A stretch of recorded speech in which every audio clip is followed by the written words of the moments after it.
ಎಲ್ಲ ಜನಸಾಮಾನ್ಯ ಜನಗಳಿಗೆ ಮತ್ತೆ ಇವರಿಗೆಲ್ಲ ಸ್ವಂತ ಅಂತ ನಾನು ಹೇಳ್ತಾ ಇದ್ದೀನಿ.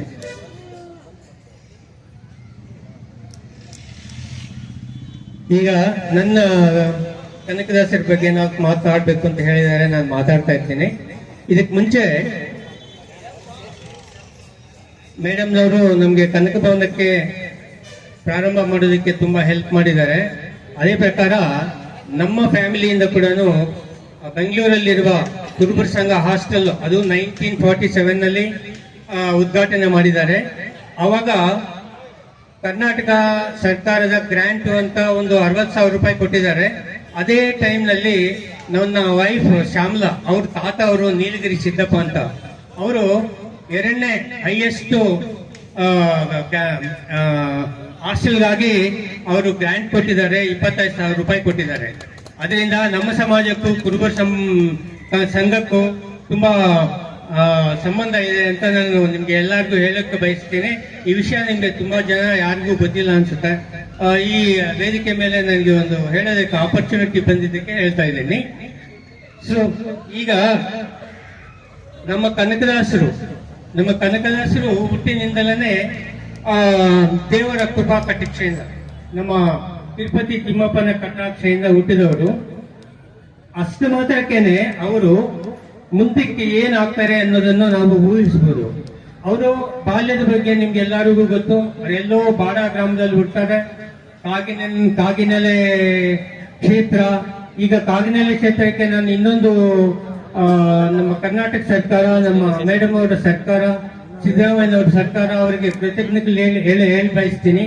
ಅವರು ಈಗ ಸ್ವಲ್ಪ ದಿವಸಗಳ ಹಿಂದೆ ಕಾಗಿನೆಲೆ ಡೆವಲಪ್ಮೆಂಟ್ ಅಂತ ಒಂದು ಡೆವಲಪ್ಮೆಂಟ್ ಪ್ರೋಗ್ರಾಮ್ ಹಾಕೊಂಡಿದ್ದಾರೆ. ಅದಕ್ಕೆ ಬೇಕಾದಷ್ಟು ಹಣ ಸಹಾಯ ಮಾಡ್ತಾ ಇದ್ದಾರೆ. ಅದಕ್ಕೆ ನಮ್ಮ ಕುರುಬರ ಸಮಾಜದ ಪರವಾಗಿ ನಾನು ಅವರಿಗೆ ಕೃತಜ್ಞತೆ ತಿಳಿಸ್ಕೊಂಡು ಥ್ಯಾಂಕ್ಸ್ ಹೇಳ್ತಾ ಇದ್ದೇನೆ. ಅದು ಯಾರಿಗೂ ಗೊತ್ತಿಲ್ಲ ಅನ್ಸುತ್ತೆ, ಪೇಪರ್ ಅಲ್ಲಿ ನ್ಯೂಸ್ ಎಲ್ಲ ಬಂದಿದೆ. ಹರಿದಾಸರು, ಹರಿಭಕ್ತರು, ತಿಮ್ಮಪ್ಪ ನಾಯಕರು ಅಂತ ಯಾರೂ ಅವರನ್ನ ಕರೆಯಲ್ಲ, ಗುರ್ತಿಸಲ್ಲ.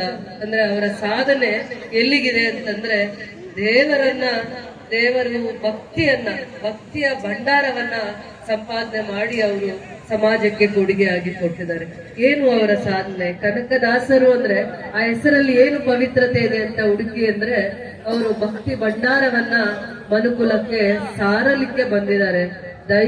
ದೈವಾಂಶ ಸಂಪೂತರು ಅವರು ಕೂಡ. ಅವರಲ್ಲಿ ಅಸಮಾನತೆನ ದೂರ ಮಾಡ್ಬೇಕು ಅನ್ನುವಂಥದ್ದಿತ್ತು.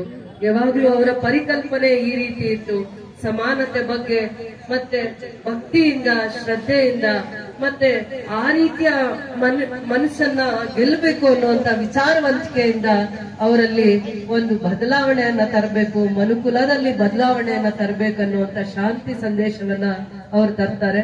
ದೈವಾಂತ ಸಂಭೂತರಾಗಿರ್ತಾರೆ. ರಾಮಚರಿತ್ರೆಯನ್ನ, ನರಸಿಂಹ ಚರಿತ್ರೆಯನ್ನ, ಮೋಹನ ತರಂಗ ಅನ್ನುವಂತ ಇದನ್ನ ಬರೀತಾರೆ.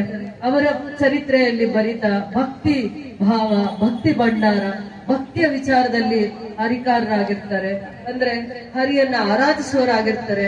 ಎಂದೋ ಒಂದಿನ ಅವರಿಗೆ ದೇವರನ್ನ, ಉಡುಪಿಯ ಕೃಷ್ಣನ ದರ್ಶನ ಮಾಡ್ಬೇಕು ಅನಿಸಿದಾಗ, ದೇವರನ್ನ ದರ್ಶನ ಮಾಡ್ಬೇಕು ಅಂತ ಹೋದಾಗ ಅವತ್ತಿನ ಕಾಲದಲ್ಲಿದ್ದಂತ ಪದ್ಧತಿಗಳು ಅಡೆತಡೆಯನ್ನ ಮಾಡ್ತಾರೆ. ದೇವರನ್ನ ದರ್ಶನ ಮಾಡ್ಲಿಕ್ಕೆ ಭಕ್ತಿ ಮಾರ್ಗದಲ್ಲಿ ಮಾತ್ರ ದೇವರನ್ನ ಗೆಲ್ಲಕ್ಕಾಗತ್ತೆ ಅನ್ನೋದಕ್ಕೆ ಸಾಕ್ಷಿ ಮತ್ತೆ ನಿದರ್ಶನ ಯಾವ್ದಾದ್ರು, ಒಂದು ಸತ್ಯ ಕಥೆ ಯಾವ್ದಾದ್ರು ಇದೆ ಅಂತಂದ್ರೆ ಕನಕದಾಸರ ಕತೆ ಅಂತ ಹೇಳಿದ್ರೆ ತಪ್ಪಾಗ್ಲಿಕ್ಕೆ ಆಗಲ್ಲ. ಎಲ್ಲರಿಗೂ ಆಚಾರ ವಿಚಾರ ಎಲ್ಲ ಹೇಳ್ತಾರೆ. ಭಕ್ತಿಗಿರುವಂತ ಆಚಾರ ವಿಚಾರ, ಭಕ್ತಿಗೆ ಇರುವಂತ ಆಚಾರ ಇಲ್ಲಿ ಯಾವ ವಿಚಾರದಲ್ಲೂ ಇಲ್ಲ. ದೇವರನ್ನ ಗೆಲ್ಬೇಕು ಅಂದ್ರೆ, ದೇವರ ಆಶೀರ್ವಾದ ಪಡಿಬೇಕು ಅಂತಂದ್ರೆ, ದೇವರ ದರ್ಶನವನ್ನ ನೋಡ್ಬೇಕು ಅಂತಂದ್ರೆ ಭಕ್ತಿಗೆ ಮಾತ್ರ ಇದೆ ಅನ್ನುವಂಥದ್ದನ್ನ 538 ವರ್ಷಗಳ ಹಿಂದೆನೆ ಅವರ ಚರಿತ್ರೆಯಲ್ಲಿ ಸಾರಿ ಪುಟಗಳಲ್ಲಿ ಮತ್ತೆ ಇಡೀ ಮನುಕುಲದಲ್ಲಿ ಅವರು ಎಲ್ಲರ ಮನಸ್ಸಲ್ಲಿ ಉಳಿಯುವಂತ ಸಾಧನೆಯನ್ನ ಮಾಡಿದ್ದಾರೆ. ಕುಲ ಬಾಂಧವರಿಗಿಂತ ಎಲ್ಲರ ಮನಸ್ಸನ್ನ, ಹರಿಭಕ್ತಿಯನ್ನ ಯಾವ ರೀತಿ ఆ